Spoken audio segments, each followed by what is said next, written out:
ഹരി ഓം ശ്രീ ഗുരുഭ്യോ നമ. ശ്രീ വിഷ്ണു സഹസ്രനാമ സ്തോത്രം ശ്ലോകം 39. അതുല ശരഭോ ഭീമ സമയജ്ഞോ ഹവിർഹരി സർവലക്ഷണലക്ഷിണ്യോ ലക്ഷ്മീവാൻ സമിതഞ്ജയ. അതുല ശരഭോ ഭീമ സമയജ്ഞോ ഹവിർഹരി സർവലക്ഷണലക്ഷിണ്യോ ലക്ഷ്മീവാൻ സമിതഞ്ജയ. ഈ ശ്ലോകത്തില് 8 നാമങ്ങൾ അടങ്ങിയിരിക്കുന്നു. ആദ്യത്തെ നാമമാണ് അതുലഹ. 355 നാമമാണ്. വേറെ ഒന്നിനോടും താരതമ്യപ്പെടുത്താൻ കഴിയാത്തത്, തുലനം ചെയ്യാൻ കഴിയാത്തത്. ശ്രുതികളിൽ ഭഗവാനെ അതുലൻ എന്ന് വിളിക്കുന്നുണ്ട്. ഇവിടെ ആചാര്യ ഭഗവത്പാദർ അർത്ഥം പറയുന്നു, തുലോ ഭവാനസ്യ ന വിദ്യദായിദാ അതുലഹ. വിശ്വവ്യാപകമായിട്ടിരിക്കുന്ന ഒന്നിനെ ഏതെങ്കിലും രൂപത്തിൽ ഒതുക്കുവാൻ സാധിക്കാത്തത്. അപ്പോൾ ഭഗവാനെ പോലെ രൂപം കൊണ്ടോ ഐശ്വര്യം കൊണ്ടോ ബുദ്ധി കൊണ്ടോ ബലം കൊണ്ടോ മറ്റൊരാളില്ല എന്ന് സാരം. അതുകൊണ്ട് ഭഗവാന് നാമം അതുലഹ. അതിന് ദൃഷ്ടാന്തമായിട്ട് അർജുനന്റെ മനസ്സിൽ തെളിഞ്ഞു വന്ന രൂപം കണ്ടിട്ട് അർജുനൻ ഭഗവാനോട് പറയുന്നുണ്ട്. ഭഗവത്ഗീതയിൽ 11-ാം അധ്യായത്തിൽ 43-ാം ശ്ലോകത്തിൽ കൂടി നമ്മെ അറിയിക്കുന്നുണ്ട്. പിതാസി ലോകസ്യ ചരാചരസ്യ ത്വമസ്യ പൂജ്യച്ച ഗുരുർ ഗരീയാൻ ന ത്വത് സമോസ്ത്യ അഭ്യധികകുതുന്യോ ലോകത്രയേഭ്യ പ്രതിമ പ്രഭാവ. അല്ലയോ ഭഗവാനെ, ഈ ലോകത്തിനു മുഴുവനും സർവചരാചരങ്ങൾക്കും അങ്ങാണ് പിതാവ്, അങ്ങാണ് ലോകത്തിന്റെ പൂജ്യവാൻ. ഈ 3 ലോകങ്ങളിലും അങ്ങയ്ക്ക് തുല്യനായിട്ട് മറ്റൊരാളില്ല. അങ്ങയേക്കാൾ കൂടുതലായിട്ട് വേറൊരാൾ എങ്ങനെയാണ് ഉണ്ടാവുന്നത്? അപ്പോൾ അതുല്യമായ ശക്തി വിശേഷത്തോടു കൂടിയവനാണ് ഭഗവാൻ എന്ന് സാരം. ഈ ലോകത്തിനു മുഴുവനും പിതാവാണ് ഭഗവാൻ. അപ്പൊ അങ്ങ് അനുഗ്രഹിക്കുന്ന സമയത്താണ് ഈ ലോകത്തിൽ പ്രത്യക്ഷത്തിൽ ഒരു ഗുരുവിനെ നമുക്ക് ലഭിക്കുന്നത്. കാരണം എല്ലാ ഗുരുക്കന്മാരുടെയും ഗുരു ഭഗവാനാണ് എന്ന് ഗീതയിൽ പറയുന്നു. അപ്പൊ തുല എന്ന ശബ്ദത്തിന് ഉപമ എന്നും അർത്ഥമുണ്ട്. അതുകൊണ്ട് ഭഗവാന് അതുലഹ, ഉപമിക്കാൻ സാധിക്കാത്തത് എന്നും അർത്ഥം നമുക്കിവിടെ എടുക്കാം. ഇനി അടുത്തത് ശരഭഃ. ഇത് 356-ാമത്തെ നാമമാണ്. ശരഭഃ എന്നാൽ ശരീരം എന്നർത്ഥം, ശരീരങ്ങളിൽ ശോഭിക്കുന്നവൻ. ഇവിടെ ആചാര്യ ഭഗവത്പാദർ അർത്ഥം പറയുന്നു, ശരശരീരാണി ശരീരാണത്വാത്തേഷു പ്രത്യഗാത്മകതയാ ഭാതീതി ശരഭഃ. ശരശരീരാണി, ശര എന്ന് വെച്ചാൽ ശരീരം. ആ ശരീരം എന്ത് ചെയ്യുന്നു? ശരീരാണത്വാത് തേഷു പ്രത്യുഗാത്മകതയാ.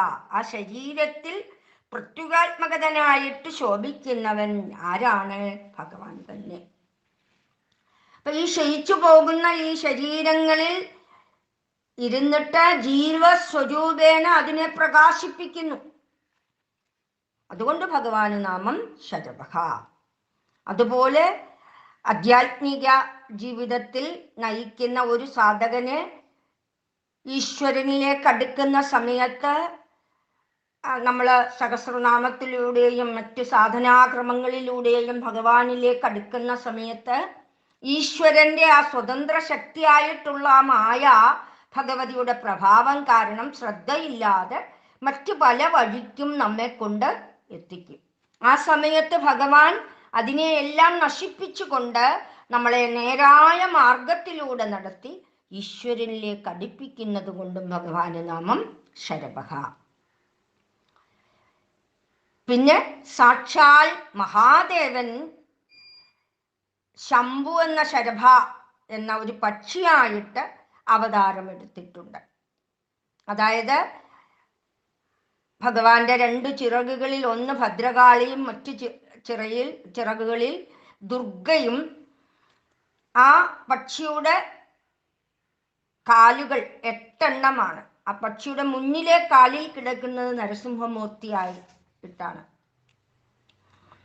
ആ ഹിരണ്യകശിപുവിനെ വധിച്ച സമയത്ത് നരസിംഹമൂർത്തി ആ രക്തം പാനം ചെയ്ത സമയത്ത് നരസിംഹമൂർത്തി ഭയങ്കരമായിട്ട് കോപാകുലനായി തീർന്നു. ആ കോപം ലോകത്തിന് നിയന്ത്രിക്കാൻ പറ്റാതായപ്പോൾ അങ്ങനെ ദേവന്മാരുടെ വാക്ക് കേട്ട ഭഗവാൻ ശ്രീ പരമേശ്വരൻ പക്ഷിയുടെ രൂപം എടുത്ത് നരസിംഹമൂർത്തിയിലേക്ക് വരികയും അദ്ദേഹത്തിൻ്റെ വയറ് കീറി ഹിരണ്യകശിപുവിൻ്റെ ആ ദുഷിച്ച രക്തം മുഴുവനും എടുത്ത് പുറത്ത് കളയുകയും ചെയ്തു. അങ്ങനെ ഭഗവാൻ ശാന്തനായി തീർന്നു എന്നും പുരാണങ്ങളിൽ പറയുന്നു. അപ്പൊ നരസിംഹമൂർത്തിയുടെ സൗന്ദര്യം അവർണ്ണനീയമാണ്. ലക്ഷ്മി നരസിംഹമൂർത്തിയുടെ സ്തോത്രം വായിച്ചു നോക്കുമ്പോൾ നമ്മൾക്ക് മനസ്സിലാകും. അതിൽ വർണ്ണിച്ചിരിക്കുന്ന ഭഗവാനെ കുറിച്ചുള്ള വർണ്ണന കേട്ട് കഴിഞ്ഞാൽ ആ സൗന്ദര്യത്തെക്കുറിച്ച് അതിൽ ആ സ്തോത്രത്തിൽ നന്നായി വിവരിച്ചിട്ടുണ്ട്. അപ്പൊ ഈ ഭഗവാന്റെ സൗന്ദര്യം പോലും നശിക്കാൻ കാരണം ഈ ഹിരണ്യകശിപുവിന്റെ ദുഷിച്ച രക്തം പാനം ചെയ്തത് കൊണ്ടാണെന്ന് പറയപ്പെടുന്നു. അപ്പം നല്ലത് ചെയ്തിരിക്കുന്നവർക്ക് പോലും ഈ ദുഷിച്ച കാര്യങ്ങൾ ഭക്ഷിച്ചാൽ ദോഷം വരും. അപ്പൊ അന്നം ഒരു പ്രധാനപ്പെട്ട ഘടകമാണ്. അപ്പൊ അന്നം എങ്ങനെയാണോ അതുപോലെ ആയിരിക്കും നമ്മുടെ മനസ്സ്. അപ്പൊ ഭയങ്കര ജീവിയായി വന്ന് നരസിംഹമൂർത്തിയുടെ കോപത്തെ നശിപ്പിച്ച് ശ്രീപരമേശ്വര സ്വരൂപനായിരിക്കുന്ന ആ ഈശ്വരൻ 8 കാലുകളുള്ള ആ പക്ഷിയെ ശരഭൻ എന്ന് വിളിക്കുന്നു. അപ്പൊ ശരഭാവതാരം നരസിംഹമൂർത്തിയുടെ കോപവുമായിട്ട് ബന്ധപ്പെട്ട് കിടക്കുന്നു എന്ന് സാരം.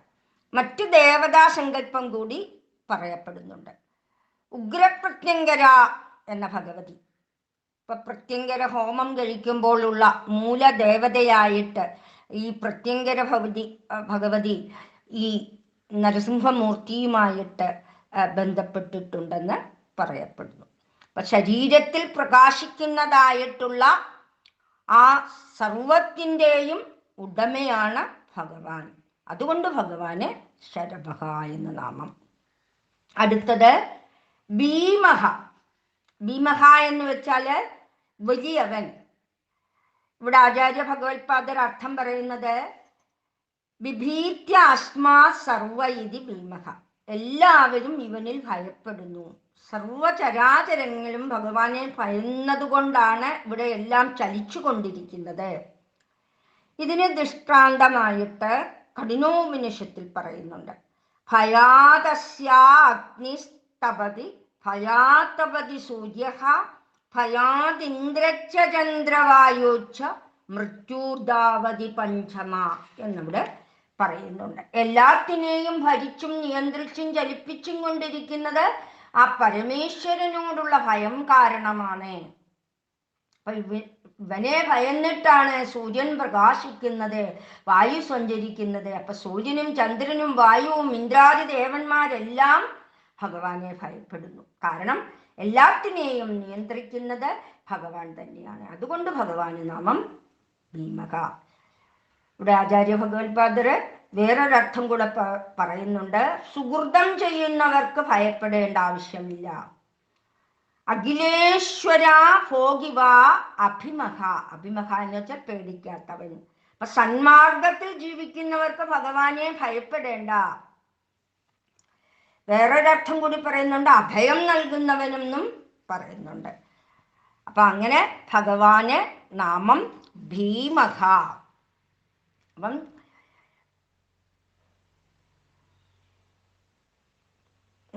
നമ്മളെ സംബന്ധിച്ച് പറയുവാണെങ്കിൽ എങ്ങനെയാണ്? തൻ്റെ ആഗ്രഹങ്ങൾ, തൻ്റെ മാത്രം ആഗ്രഹങ്ങൾ മറ്റുള്ളവർക്ക് എന്തു ദോഷം വന്നാലും ശരി, അത് ആ ആഗ്രഹം സാധിക്കണമെന്ന് വിചാരിച്ച് മുന്നോട്ട് പോകുന്നവർക്ക് ഭയം ഒരു വലിയ വിഷയമാണ്. കാരണം അവർക്ക് നഷ്ടപ്പെടാൻ ഒരുപാടുണ്ട്. അപ്പൊ നഷ്ടപ്പെടാൻ ഒന്നുമില്ലാത്തവരെ തോൽപ്പിക്കാൻ സാധ്യമല്ല. ഈശ്വരനുമായി ചേർന്നു നിന്ന് ആ കർമ്മഫലത്തിൽ അമിതമായി ശ്രദ്ധ പതിപ്പിക്കാതെ ആ കർമ്മത്തിൽ മാത്രം ശ്രദ്ധിക്കുന്നവർക്ക് അവരെ തോൽപ്പിക്കാൻ അത്ര എളുപ്പമല്ല. അപ്പൊ സത്യം മനസ്സിലുള്ളവരെ, സത്യാന്വേഷികളെ, സത്യത്തെ മാത്രം അറിഞ്ഞുകൊണ്ട് ഭൗതികവും ആധ്യാത്മികവുമായ ജീവിതത്തിൽ അവരെ തോൽപ്പിക്കാൻ എളുപ്പമല്ല. അതിന് പ്രധാന കാരണം എന്താണ്? അവർ ഭയരഹിതരാണ്. അതുകൊണ്ടാണ് അവരെ തോൽപ്പിക്കാൻ സാധിക്കാത്തത്. അപ്പൊ ഏതുകൊണ്ട് നോക്കിയാലും ഭഗവാൻ ഭീമഹ, ഭയമില്ലാത്തവനാണ്. അപ്പൊ അതുപോലെ നമ്മളും ഭയപ്പെടാതെ ഭഗവാനിൽ തന്നെ മനസ്സുറച്ചുകൊണ്ട് മുന്നോട്ട് ജീവിതം നയിക്കുക. ഇനി അടുത്ത നാമം സമയജ്ഞ. ഇത് 358 നാമമാണ്. സമയത്തെക്കുറിച്ച് അറിവുള്ളവൻ. അപ്പൊ ഏതിനെക്കുറിച്ചുള്ള സമയവും സൃഷ്ടിസ്ഥിതി സംഹാരം, ഏതേത് കാലത്ത് എങ്ങനെയൊക്കെ നടക്കണമെന്ന് അറിവുള്ളവനാണ് ഭഗവാൻ. സൃഷ്ടിസ്ഥിതി സംഹാര സമയത്തെക്കുറിച്ച് അറിവുള്ളവൻ. ഇവിടെ അർത്ഥം പറയുന്നത് ത്വം സമയജ്ഞ ജ്ഞാനിനി ഇതിവ. സമയജ്ഞ എന്നാൽ ആരാധന എന്നർത്ഥം. ജ്ഞാനിതി ഇതിവ, സമുദ്ധ ബുദ്ധിയാണ് ജ്ഞാനികളുടെ ലക്ഷണം. അപ്പോൾ സമമായിട്ട് ആരാധിക്കപ്പെടുന്നവൻ സമുദ്ധ ബുദ്ധിയുള്ളവൻ. അതുകൊണ്ട് ഭഗവാന് നാമം സമയജ്ഞ. അടുത്തത് 359 നാമമാണ് ഹവിർഹരി.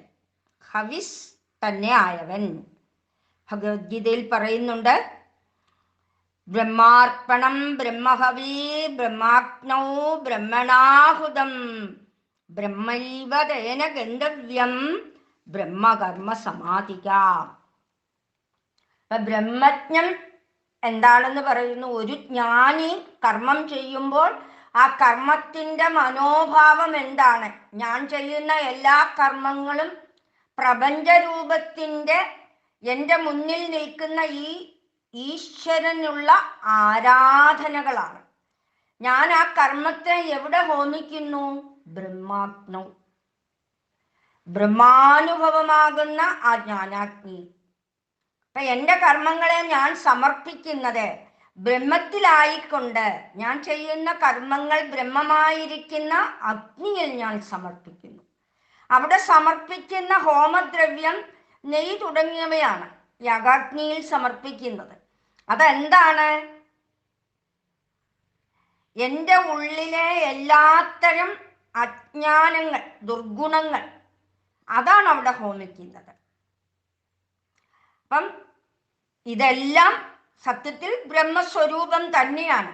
കാരണം ഇവിടെ ബ്രഹ്മമല്ലാതെ മറ്റൊന്നുമില്ല എന്ന് ചിന്തിക്കുന്ന ഒരാൾക്ക് ഏതു ഗുണവും ദോഷവും എല്ലാം അത് ബ്രഹ്മം തന്നെ. അതുകൊണ്ട് എൻ്റെ ഉള്ളിലിരിക്കുന്ന ആ പ്രപഞ്ച വിഷയങ്ങളാകുന്ന എല്ലാ വിചാര വികാരങ്ങളെയും ഒരു ഹോമദ്രവ്യമായിട്ട് ആ ഹോമാഗ്നിയിൽ സമർപ്പിക്കുന്നു. ഇനി ആരാണ് ഇത് ഹോമിക്കുന്നത്? ബ്രഹ്മണ, എൻ്റെ ഉള്ളിലിരിക്കുന്ന ജീവാത്മാവ്. അപ്പൊ ജീവനാണ് ഞാനെങ്കിൽ ഞാൻ എന്നത് ബ്രഹ്മം തന്നെയാണ്. അപ്പോൾ ബ്രഹ്മം തന്നെ ആയിരിക്കുന്ന എന്നാൽ ബ്രഹ്മണാഹുതം, ഞാനിതാ ഹോമിക്കുന്നു.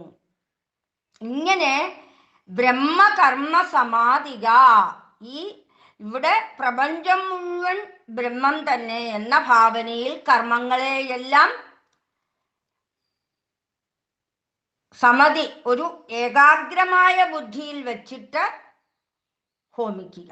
അപ്പോൾ മനസ്സിനെ ബ്രഹ്മമാകുന്ന ഭാവനയിൽ മനസ്സിന്റെ എല്ലാ ചിന്തകളെയും ഏകാഗ്രഹപ്പെടുത്തുന്നു.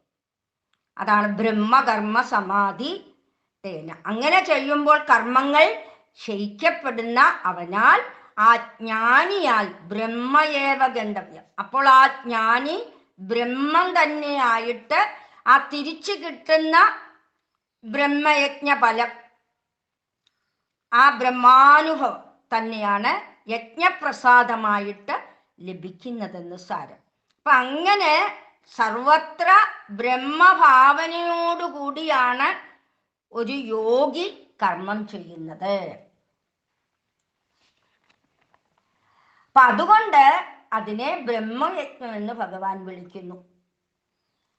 അതുകൊണ്ട് ഭഗവാന് നാമം ഹവ്യർഹരി.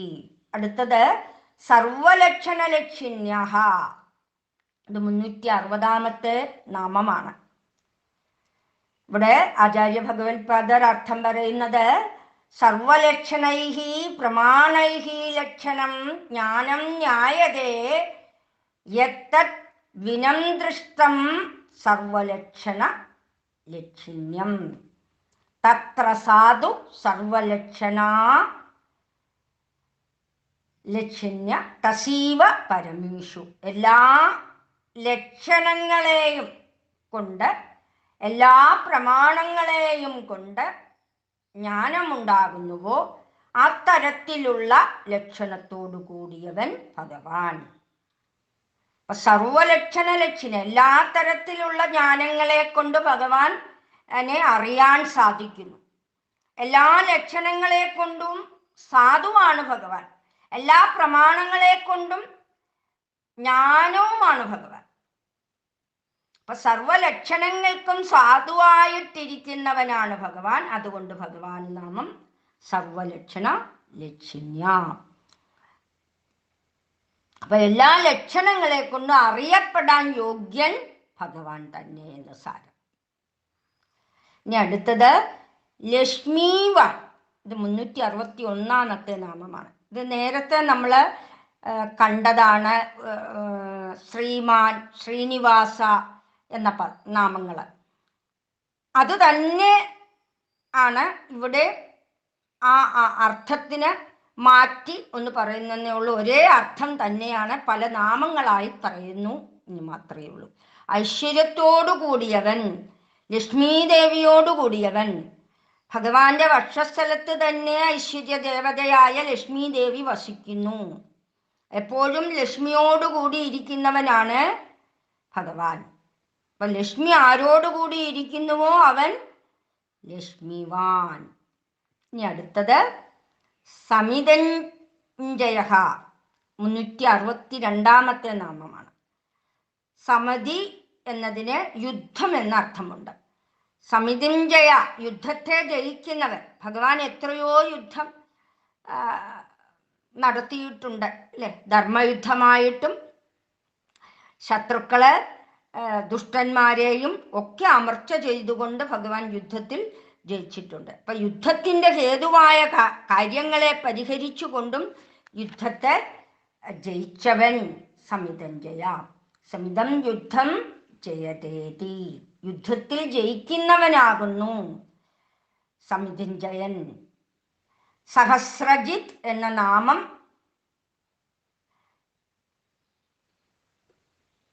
നമ്മൾ നേരത്തെ കണ്ടതാണ്. അനന്തജിത്ത് എന്നൊക്കെയുള്ള നാമം കണ്ടതാണ്. ഇതിനോട് ബന്ധപ്പെട്ടതാണ് ഈ സമിതഞ്ജയ എന്നുള്ള നാമത്തോട് ബന്ധപ്പെട്ടതാണ് ഈ നാമങ്ങളൊക്കെ. ഹരി ഓം ശ്രീ ഗുരുഭ്യോ നമഃ. ശ്രീ വിഷ്ണു സഹസ്രനാമസ്തോത്രം, ശ്ലോകം 40. വിച്ഛരോ രോഗിതോ മാർഗോ ഹേതുർദാമോദരസ്സഹ മഹീതരോ മഹാഭാഗോ വേഗമാനമിദാശന. വിച്ഛരോ രോഗിതോ മാർഗോ ഹേതുർദാമോദരസ്സഹ മഹീതരോ മഹാഭാഗോ വേഗമാനമിദാശന. ഈ ശ്ലോകത്തില് 10 നാമങ്ങൾ അടങ്ങിയിരിക്കുന്നു. ആദ്യത്തെ നാമമാണ് വിച്ഛരഹ, നാശരഹിതനായിട്ടുള്ളവൻ. ഇവിടെ അർത്ഥം പറയുന്നത് വിഗതാക്ഷരോ നാശയോ യസ്യ ഇതി വിച്ഛരഹ.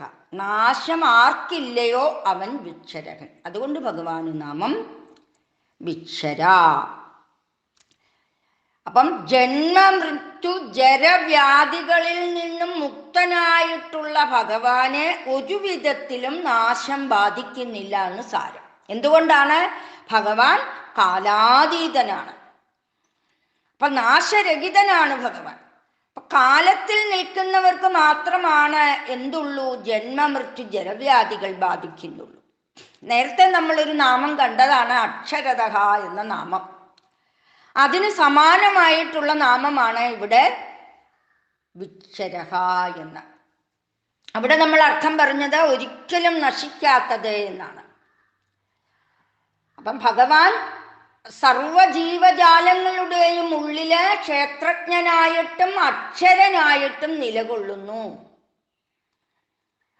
ഭഗവത്ഗീതയില് 8-ാം അധ്യായത്തിൽ 3-ാം ശ്ലോകത്തില് അർജുനൻ ഭഗവാനോട് 3 ചോദ്യങ്ങൾ ചോദിക്കുന്നുണ്ട്. ആ ചോദ്യത്തിന് മറുപടിയായിട്ട് ഭഗവാൻ പറയുന്നുണ്ട്, അക്ഷരം ബ്രഹ്മ പരമം സ്വഭാവോ അധ്യാത്മമുച്യതേ ഭൂതഭവോദ്ഭവകരോ വിസർഗഃ കർമ്മ സംചിതഃ. അക്ഷരം, അക്ഷരം എന്ന് വെച്ചാൽ നാശമില്ലാത്തത്. ആ പരമം, പരമമായിട്ടുള്ള ഏറ്റവും മൂലകാരണമായിട്ടുള്ള ആ ബ്രഹ്മം. അപ്പൊ ഇവിടെ ബ്രഹ്മത്തെക്കുറിച്ച് അറിവ് കൊണ്ട് മാത്രം ബന്ധപ്പെടാവുന്ന ഒന്നാണ്. ഭഗവാൻ അതിൻ്റെ സ്വഭാവം പറഞ്ഞു, ഒരിക്കലും നാശമില്ലാത്തത്. അതാണ് പരമമായിട്ടുള്ള കാരണം, ഈ ബ്രഹ്മം.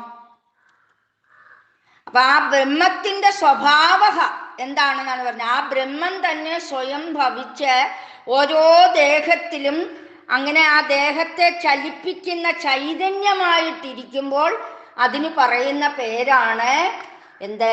അധ്യാത്മ്യം. അപ്പൊ ഇവിടെ അധ്യാത്മ്യമുച്യതേ. പിന്നെന്താണ്? ഭൂതഭവോദ്ഭവകരഃ. ഇവിടെ ഉണ്ടായിട്ടുള്ള എല്ലാ ശരീരവും സൃഷ്ടിയും അത് ഉത്ഭവകരഃ. അതുണ്ടാകുമ്പോൾ അതിൻ്റെ പരമകാരണമായ ബ്രഹ്മത്തിന് പലതായി തീരാനുള്ള ഇച്ഛ ഉണ്ടാകുമ്പോൾ സ്വയം അത് ഓരോ ചൈതന്യത്തെ സ്വീകരിക്കുന്നു. അതാണ് ഇവിടെ പറഞ്ഞത്. സ്വയം ഭവിച്ചുകൊണ്ട് ജീവനെ സ്വീകരിച്ച് പലതായി ഭവിച്ച് ഓരോരോ ജീവനായിട്ട് ഒപ്പം ഓരോരോ ശരീരത്തിൽ കുടികൊള്ളുന്നു. അപ്പൊ ഇങ്ങനെയുള്ള സൃഷ്ടി പ്രക്രിയയുടെ പേരാണ് വിസർഗഃ. അപ്പൊ ആ സൃഷ്ടി ചലിക്കാതിരിക്കുന്ന ഒരു വെള്ളത്തിൽ നമ്മൾ ഒരു കല്ല് കൊണ്ടിട്ടാല് അത് ഇളകുന്ന സമയത്ത് ആ ഇളക്കം ഒരു പ്രക്രിയയാണ്. ഇതുപോലെ ചലനമറ്റ ആ നിശ്ചലമായി നിൽക്കുന്ന ആ ചൈതന്യമായിട്ടുള്ള ആ ബ്രഹ്മത്തിന് പലതാവണമെന്ന ആഗ്രഹം വരുമ്പോൾ അവിടെ എന്തുണ്ടാകുന്നു? സ്പന്ദനം ഉണ്ടാകുന്നു. ആ ശക്തിയുടെ സ്പന്ദനമാണ് ഇവിടെ കർമ്മസംജ്ഞിതഃ എന്ന് പറയുന്നത്. അപ്പൊ കർമ്മം കൊണ്ട് അറിയപ്പെടുന്നത്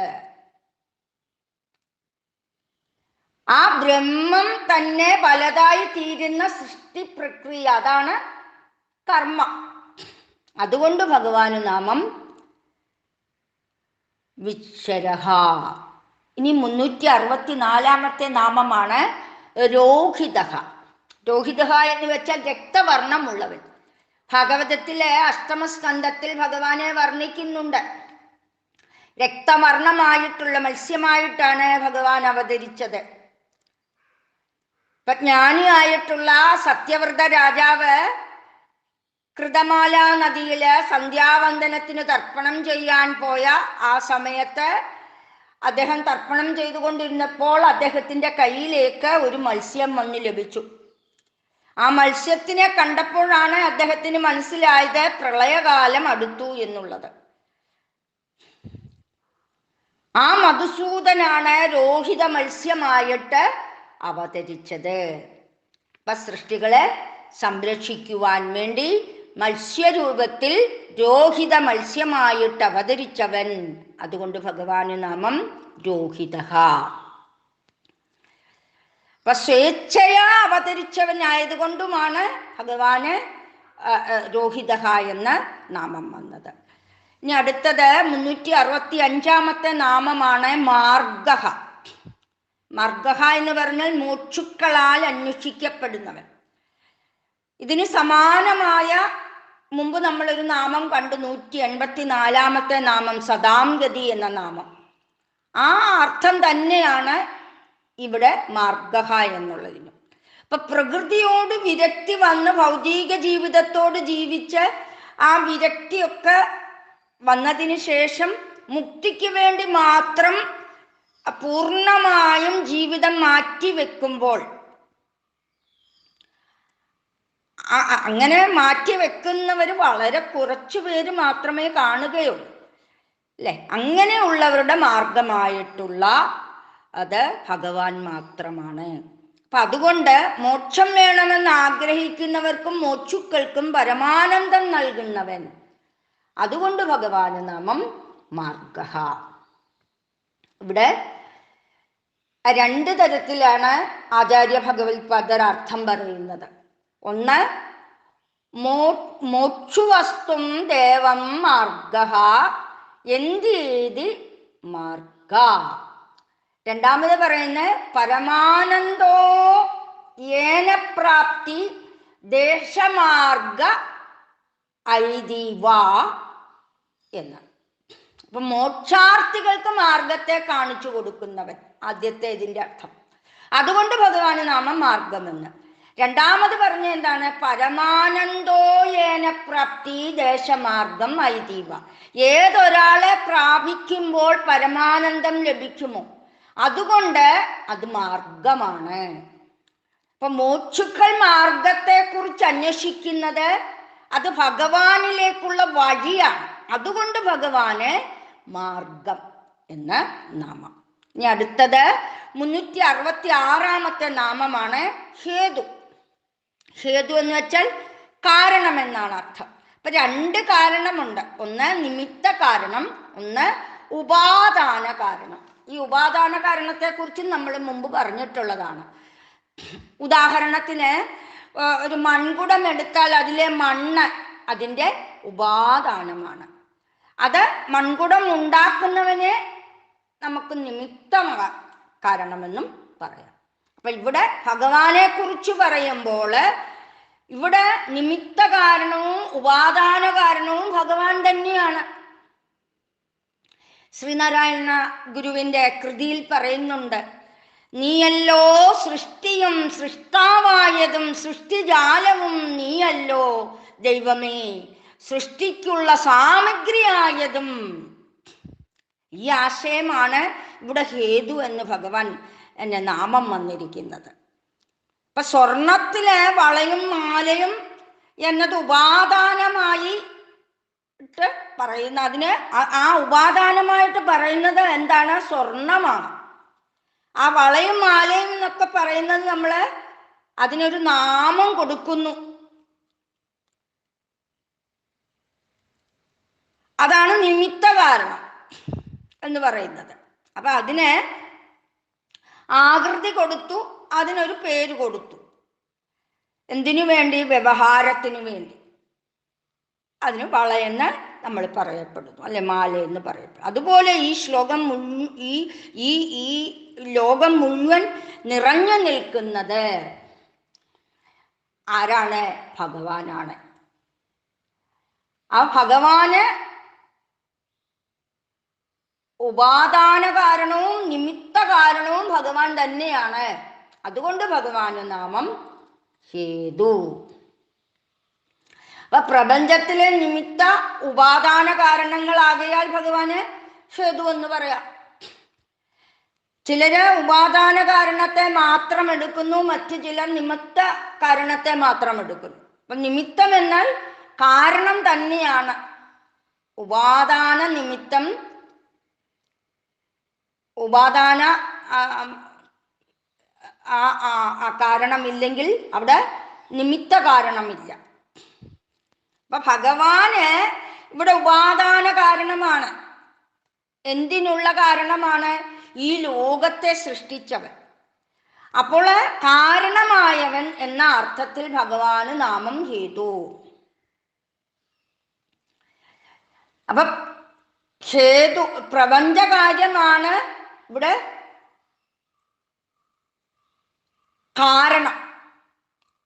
ആ കാരണം ആരാണ്? ഭഗവാൻ. അപ്പൊ ഭഗവാനാകുന്ന കാരണത്തിൽ നിന്നാണ് ഈ ദൃശ്യപ്രപഞ്ചം മുഴുവൻ സൃഷ്ടിക്കപ്പെട്ടിരിക്കുന്നത്. അതുകൊണ്ട് ഭഗവാന് നാമം ഹേതുഹു. ഇനി അടുത്തത് 367 നാമമാണ് ദാമോദരഃ. കൃഷ്ണാവതാരത്തില് ഏറ്റവും പ്രധാനപ്പെട്ട ഭഗവാന്റെ പേരാണ് ദാമോദരൻ. നമുക്കെല്ലാവർക്കും അറിയാവുന്നതാണ് അല്ലേ? ദാമു എന്ന് വെച്ചാൽ കയർ എന്നർത്ഥം, ഉദരം എന്ന് വെച്ചാൽ വയർ എന്നർത്ഥം.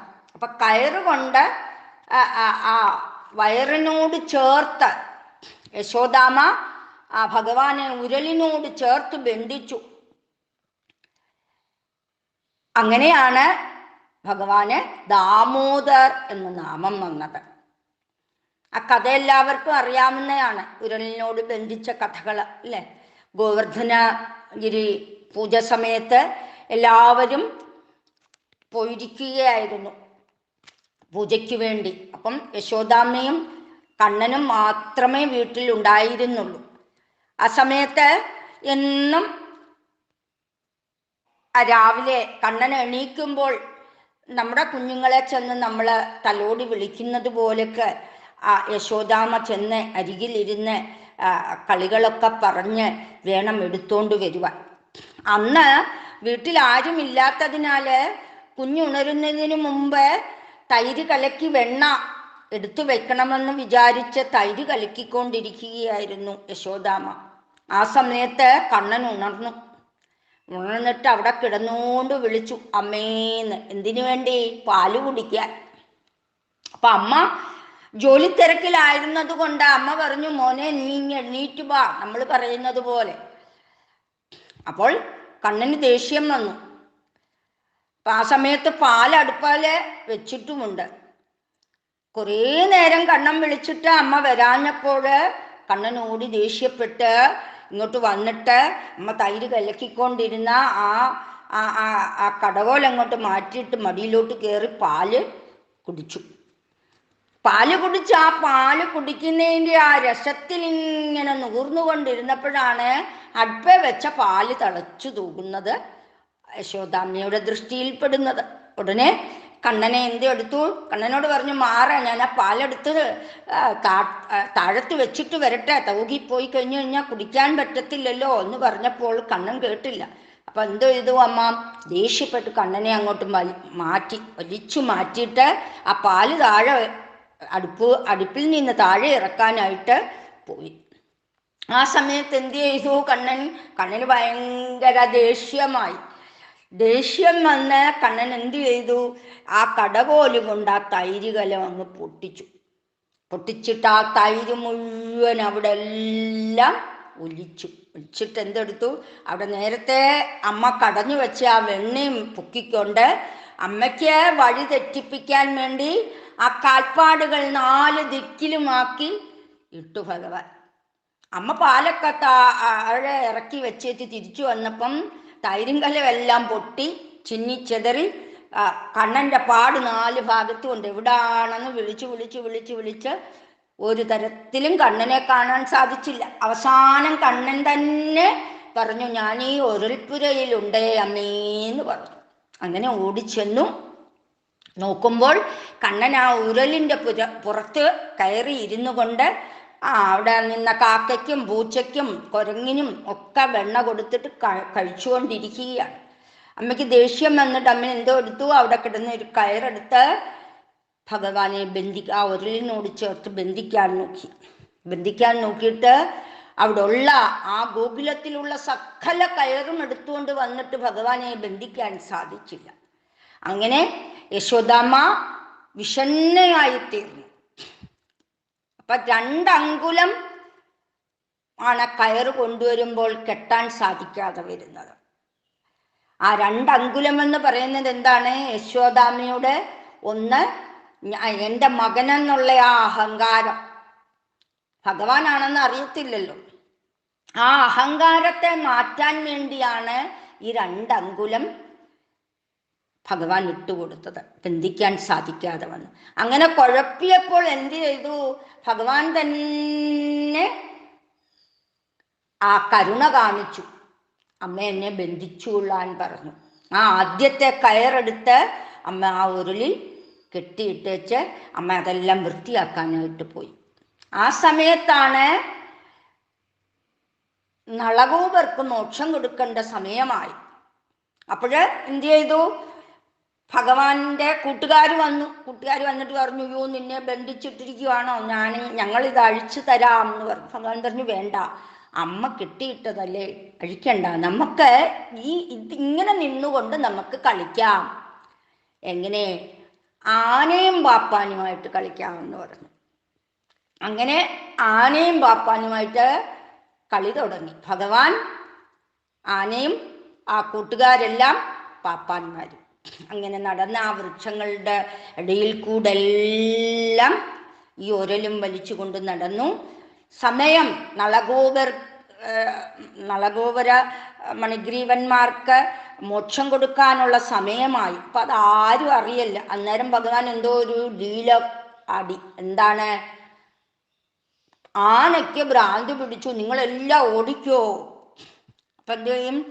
കളിക്കുമല്ലേ അവര്, കൂട്ടുകാരെല്ലാം ഓടി മാറി. അങ്ങനെ ഭഗവാൻ ആ വൃക്ഷങ്ങളുടെ ഇടയിൽ കൂടി ഒരലിനെ വലിച്ചിട്ട് ആ വൃക്ഷം പിടത്തി നളഗോപുരന്മാർക്ക് മോക്ഷത്തെ കൊടുത്തു. അവരെ തിരിച്ചയച്ചതിന് ശേഷമാണ് ആ ശബ്ദം എല്ലാവരും അറിയുന്നത്. അപ്പോൾ ഓടി എല്ലാവരും വന്നു. അങ്ങനെ യശോദാമ്മ ഓടി വന്നു, നന്ദഗോപർ ഓടി വന്നു. നന്ദഗോപര് വന്ന് അമ്മയെ കുറേ വഴക്ക് പറഞ്ഞു. കുഞ്ഞ് ചത്തുപോകത്തില്ലായിരുന്നു, ഇങ്ങനെ കാണിച്ചത് നീ ശരിയാണോ എന്നൊക്കെ. അപ്പം കണ്ണന് അതിനും അച്ഛനെ വഴക്ക് പറഞ്ഞു.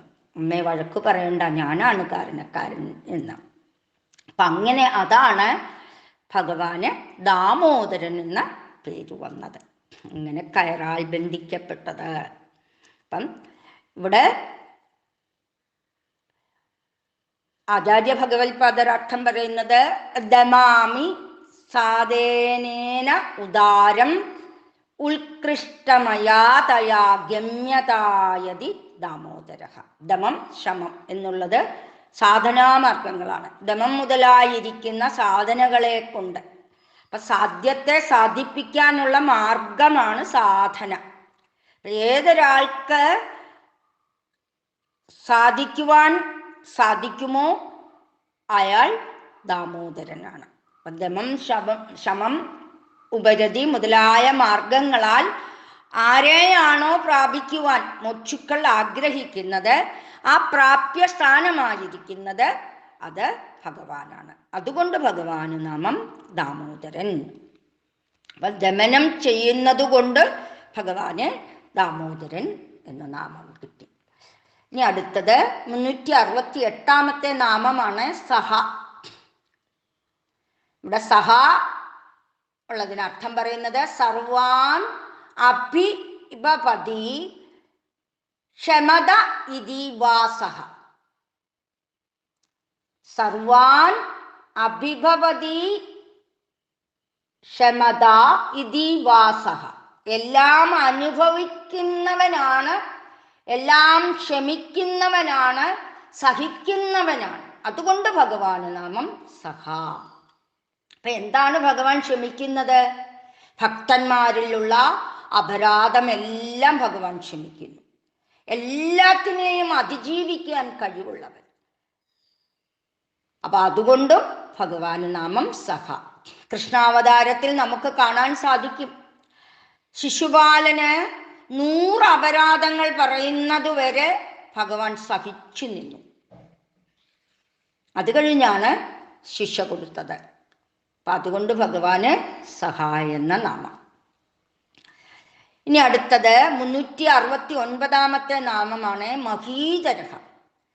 ഇത് 317 നാമമായിട്ട് വീണ്ടും ആവർത്തനം വന്നതാണ് മഹീധരഃ. മഹീധരഃ എന്ന് പറഞ്ഞാൽ ഭൂമിയെ ധരിക്കുന്നവൻ, വരാഹമൂർത്തിയായി വന്ന് ഭൂമിയെ ഉയർത്തിക്കൊണ്ടുവന്നവൻ. ഗോവർദ്ധനം മുതലായവ ഭഗവാൻ താങ്ങി നിർത്തിയവൻ എന്നൊക്കെ അർത്ഥം. മഹീധരഃ ഇവിടെ അർത്ഥം പറയുന്നത് മഹീം ഗിരിരൂപേണ ഡരദിതി മഹീധര, പർവ്വതരൂപത്തിൽ ലോകത്തെ മുഴുവൻ താങ്ങി നിർത്തിയവൻ. അതുകൊണ്ട് ഭഗവാന് നാമം മഹീധര. മഹി എന്ന അർത്ഥത്തിന് വേദം എന്നും അർത്ഥമുണ്ട്. വേദവാണിയെ ധരിച്ചിരിക്കുന്നവൻ. അപ്പം പുരുഷ നിശ്ചിതമാണ് വേദം. ഭഗവാന്റെ നിശ്വാസമാണ് വേദം. ഭഗവാനിൽ നിന്നാണ് വേദങ്ങൾ ഉണ്ടായത്. അതുകൊണ്ട് ഭഗവാന് നാമം മഹീധര. അടുത്തത് 370 നാമമാണ് മഹാഭാഗഃ. മഹാത്മാവ്, മഹാഭാഗ്യവാൻ എന്നൊക്കെ അർത്ഥം. ഭഗവാൻ എങ്ങനെയാണ് മഹാഭാഗനാകുന്നത്? ഇവിടെ അർത്ഥം പറയുന്നത് സ്വേച്ഛയാ ധാരയൻ ദേഹം മഹാന്തി ഉത്കൃഷ്ടാനി ഭോജനാനി ഭാഗ്യ ജനനാനി ഭുങ്കൈഹി മഹാഭാഗഃ. സ്വേച്ഛയാ ധാരയൻ ദേഹം മഹാന്തി ഉത്കൃഷ്ടാനി ഭോജനാനി ഭാഗ്യജനാനി ഭുങ്കൈഹി മഹാഭാഗഃ. സ്വേച്ഛയാധാരണം ശ്രീരാമൻ മുതലായ അവതാരങ്ങൾ സ്വീകരിച്ചിട്ട് ആ മഹത്തായ ഭോഗ്യ വസ്തുക്കളെ എല്ലാം അനുഭവിക്കുന്നവൻ. അതുകൊണ്ട് ഭഗവാന് നാമം മഹാഭാഗൻ. ഇവിടെ ലോകത്തിൽ എന്തെല്ലാം ഉണ്ടോ അതെല്ലാം ഭഗവാൻ തന്നെയാണ്. ഭാഗം എന്ന പദത്തിന് യജ്ഞമെന്നും അർത്ഥമുണ്ട്. യജ്ഞങ്ങളെ സ്വീകരിക്കുന്നവൻ. യജ്ഞങ്ങളിൽ ഇന്ദ്രാദി ദേവന്മാരെക്കാൾ കൂടുതൽ യജ്ഞഭാഗം ലഭിക്കുന്നത് വിഷ്ണുവിനായതുകൊണ്ട് ഭഗവാന് മഹത്തായ ഭാഗ്യത്തോടു കൂടിയവൻ എന്ന് നാമത്തിൽ ഭഗവാന് മഹാഭാഗൻ. ഇനി അടുത്തത് 371 നാമമാണ് വേഗവാൻ. വേഗമെന്നാൽ ജപമെന്നും അർത്ഥമുണ്ട്. ഭഗവാനെ പോലെ വേഗം ആർക്കാണുള്ളത്? എല്ലാ ദിക്കിലും വേഗതയുള്ളവൻ, മനസ്സിനെ അതിക്രമിക്കുന്ന വേഗതയോടുകൂടിയവനാണ് ഭഗവാൻ. ഇവിടെ അർത്ഥം പറയുന്നത് വേഗോ ജപാ തദ്വാൻ. വേഗമെന്നാൽ ജപം. അപ്പൊ വേഗത്തിൽ പോകുന്നവൻ. ഈശോവാസ്യോപനിഷത്തിൽ പറയുന്നുണ്ട് അനേജദേഹം മനസോജവീര്യ എന്നവിടെ പറയുന്നുണ്ട്. നൈനൻ ദേവ ആപ്നുവാൻ പൂർവാമർഷ. ഏറ്റവും വേഗതയോടുകൂടിയ മനസ്സിനെ പോലും തോൽപ്പിക്കുന്നവനാണ് ഭഗവാൻ. അതുകൊണ്ട് ഭഗവാന് നാമം വേഗവാൻ. ഇനി അടുത്ത നാമം 372 നാമമാണ് അമിനാശനഃ. അശനമെന്നാൽ ഭക്ഷണം എന്നാണ് അർത്ഥം. അമിതമായിട്ട് ഭക്ഷണം കഴിക്കുന്നവൻ. ഭഗവാൻ പ്രളയകാലത്ത് ഈ ലോകത്തിലുള്ള സമസ്ത വസ്തുക്കളെയും ഭക്ഷിക്കുന്നു. എല്ലാം ഭഗവാന്റെ ഉദരത്തിലാക്കുന്നു ഭഗവാൻ ആ പ്രളയകാലത്ത്. അതുകൊണ്ട് ഭഗവാന് നാമം അമിതാശയൻ. അപ്പൊ സംഹാര സമയത്ത് വിശ്വത്തെ മുഴുവൻ ഭക്ഷിക്കുന്നവൻ എന്ന അർത്ഥത്തിൽ ഭഗവാന് അമിതാശയൻ.